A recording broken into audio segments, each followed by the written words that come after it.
حضرت ابو ہریرہ رضی اللہ عنہ سے روایت ہے کہ ایک اعرابی رسول اللہ صلی اللہ علیہ وآلہ وسلم کی خدمت میں حاضر ہوا تو اس نے عرض کیا، میری بیوی نے ایک سیاہ بچے کو جنم دیا ہے، میں نے اسے قبول کرنے سے انکار کر دیا۔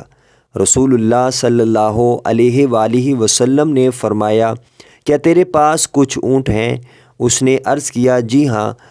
تو آپ صلی اللہ علیہ وآلہ وسلم نے فرمایا، ان کے رنگ کیسے ہیں؟ اس نے عرض کیا، سرخ۔ آپ صلی اللہ علیہ وآلہ وسلم نے فرمایا، کیا ان میں کوئی خاکی رنگ کا بھی ہے؟ اس نے عرض کیا، ان میں خاکی رنگ کا بھی ہے۔ آپ صلی اللہ علیہ وآلہ وسلم نے فرمایا، تمہارے خیال میں یہ کہاں سے آ گیا؟ اس نے عرض کیا، پرانی رگ اسے لے آئی ہوگی۔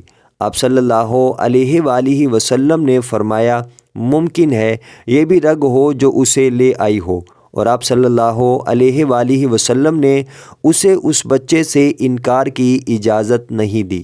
مشکوٰۃ المصابیح حدیث نمبر 3311۔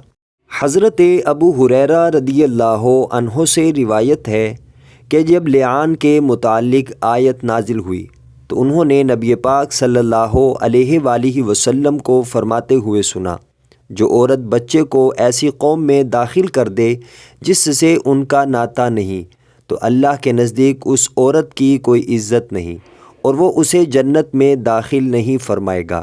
اور جو شخص اپنے بچے کا انکار کر دے حالانکہ اسے معلوم ہے کہ یہ بچہ اسی کا ہے، اللہ اس سے حجاب فرما لے گا اور اس کو تمام اول و آخر پوری مخلوق کے سامنے رسوا کر دے گا۔